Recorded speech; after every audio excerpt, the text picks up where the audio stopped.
Pentecostés, día en que el Espíritu Santo descendió al cenáculo en forma de lenguas de fuego sobre los discípulos y la Santísima Virgen María. Es el día en que la Iglesia es promulgada públicamente. Nació en la cruz y el día como hoy en Pentecostés, pues oficialmente ya es promulgada, y en donde comienza la obra de santificación de la misma Iglesia y las almas. Se cierra entonces, podemos decir, el ciclo de la redención, el misterio de nuestro Señor Jesucristo, y empieza el ciclo de la santificación. Y esta obra, precisamente de santificación, aunque es de la Santísima Trinidad, es atribuida, es dada al Espíritu Santo, porque Él es el amor personal y nuestra santificación es la obra de amor de Dios por excelencia. Es por eso que el Espíritu Santo es el encargado de santificarnos. Vamos entonces a ver brevemente los efectos de esta acción del Espíritu Santo en nuestras almas. En primer lugar, el perdón de los pecados. El primer fruto de la venida del Espíritu Santo en un alma donde no residía todavía es un completo y generoso perdón de los pecados.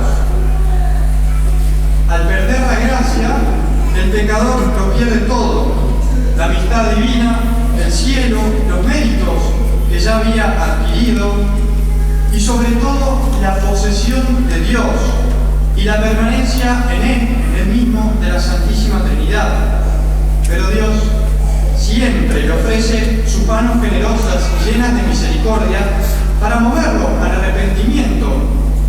Y pues si el alma es dócil en seguir esta invitación y se vuelve a Dios porque detesta su pecado, pues Él le envía de nuevo su Espíritu, que le perdona todo pecado. El primer fruto entonces es el perdón de todo pecado. En segundo lugar, la justificación y deificación del alma por la gracia.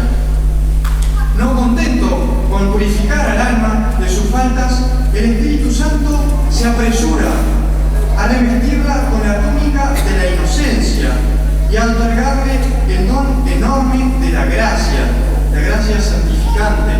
Como dice San Pablo, la caridad de Dios, es decir, el estado de gracia, ha sido derramada en nuestros corazones por el Espíritu Santo que nos ha sido dado.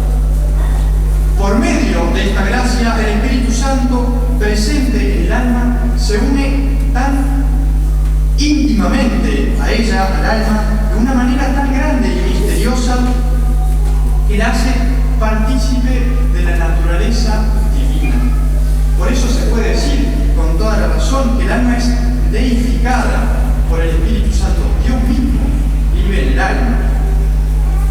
Entonces, perdona los pecados, esa presencia del Espíritu Santo, da la gracia, y en tercer lugar, la adopción divina, ya que el Espíritu Santo es quien hace al alma partícipe de la naturaleza divina, es Él también quien la eleva a la dignidad de hija adoptiva de Dios.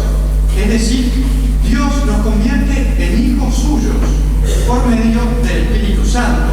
Dios nos adopta, somos verdaderamente hijos de Dios. En cuarto lugar, la incorporación a Cristo. Primero nos perdonó los pecados, luego nos dio esa justificación, esa gracia como consecuencia de ese perdón, o al revés, más bien, y nos adopta como hijos de Dios, pero principalmente nos incorpora a Cristo. Jesucristo, Dios hecho hombre, es el mediador necesario entre el hombre y Dios, pues un Dios hombre. Él es el autor de la gracia. Su misión, la misión de Jesucristo, consiste en unirnos a Él. Pero Jesucristo cumple esta función por medio del Espíritu Santo.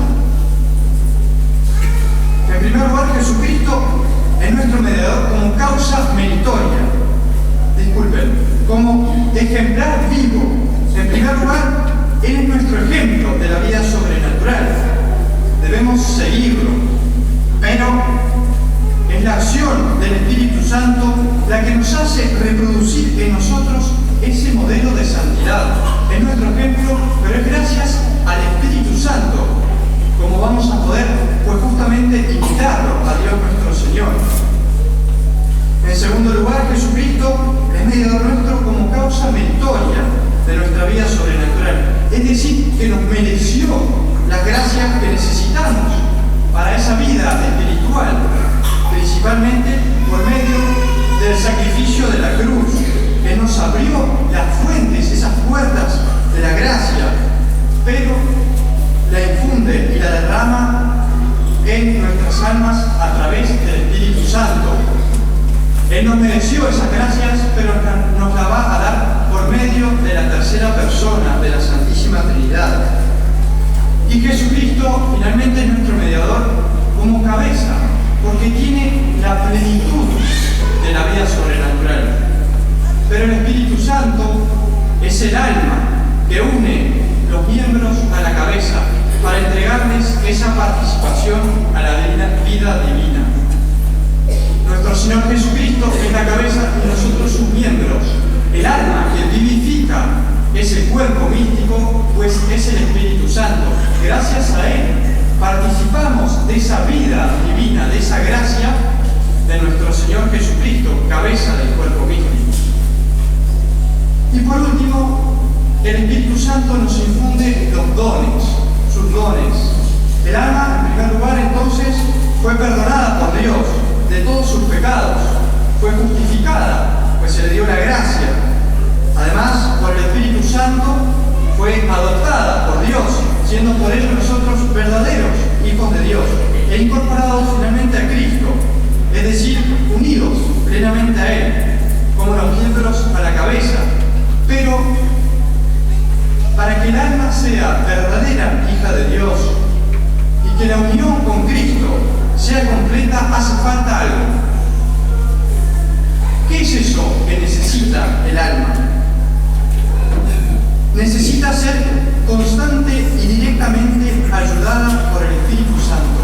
Necesita una ayuda, y eso lo hace el Espíritu Santo a través de los dones. De hecho, el alma, todavía a pesar de la gracia y las virtudes, muchas veces se equivoca y su voluntad desfallece. Lo experimentamos cada día, sabemos lo que debemos hacer, pero no lo hacemos. Por eso, por los dones, el alma se hace capaz de ser movida y dirigida por el mismo Espíritu Santo, que le da como un instinto, un instinto divino de las cosas sobrenaturales, un tacto sobrenatural que la hace pensar y obrar con facilidad y prontitud, como hijos de Dios.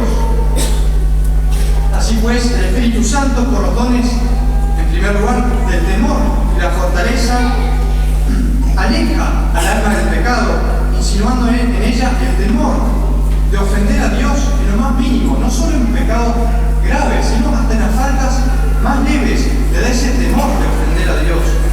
Y también dándole la valentía para apartarse de las criaturas que lo alejan de Dios, que da el don de fortaleza.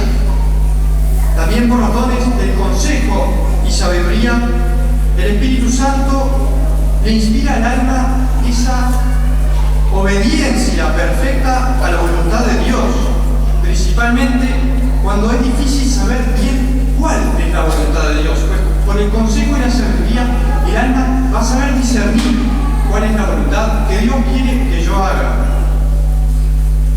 También por el don de piedad, anima al alma a unirse a nuestro Señor Jesucristo, sobre todo por la oración, ese don de piedad que nos hace justamente amar a Dios como a un verdadero amigo. Y finalmente, por los dones de ciencia y entendimiento, invita al alma, al Espíritu Santo, a la contemplación de Dios a través de las cosas creadas. Es así que el Espíritu Santo mueve a las almas a través de sus dones, va santificando de a poco a nuestras almas gracias a esos dones o regalos que nos da. ¿Qué conclusiones prácticas debemos sacar para nuestra vida interior?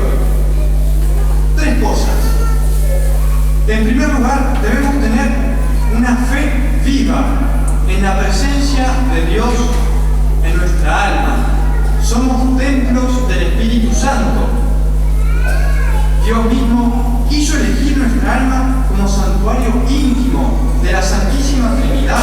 Él mismo eligió quedarse en nuestro corazón. Y eso el día de nuestro bautismo, en donde nuestra alma, como las iglesias, pues fue consagrada para ser templo del Dios vivo. Tener entonces esa fe en que Dios vive verdaderamente en nosotros, a través de la gracia. En segundo lugar, debemos tener una devoción especial al Espíritu Santo. Dicen los santos que es el gran desconocido. Muchas veces no se conoce. Pues debemos conocerlo, amarlo, consagrarnos a Él, ponerse bajo su guía y protección, y invocando especialmente por María. Dice San Luis María Grignon de Montfort en una frase muy hermosa: el Espíritu Santo ha formado a Cristo, cabeza de todos los predestinados, por María, con María y en María. Y por eso seguirá formando también por María, con María y en María a sus elegidos, que son miembros de Cristo. El Espíritu Santo formó a nuestro Señor Jesucristo en las purísimas entrañas de María. Nos quiere formar a través de la Virgen María. Entonces, tener esa fe viva en la presencia de Dios en nuestra alma, tener devoción al Espíritu Santo y, por último, tener el respeto que se debe al cuerpo cristiano por las virtudes de la castidad y modestia, como le enseña San Pablo. Debemos tener ese respeto a nuestro cuerpo y al del prójimo por el hecho mismo de ser miembros de Cristo y templos del Espíritu Santo. Bien importante este pedido en el día de hoy, en el mundo de hoy, tan contrario a la pureza cristiana, esa castidad que nos da justamente el hecho de saber y de tener fe en que el Espíritu Santo habita en nuestro corazón. Entonces pidamos esta triple gracia, esa fe en la presencia de Dios, esa devoción especial al Espíritu Santo, esa castidad, esa modestia, en particular a la Virgen María, siempre ser dóciles a ese consejo del Espíritu Santo, siempre a sus santas inspiraciones, que son como soplos que no se escuchan muchas veces. Tenemos que estar atentos por dónde el Espíritu Santo nos quiere guiar, nos quiere santificar.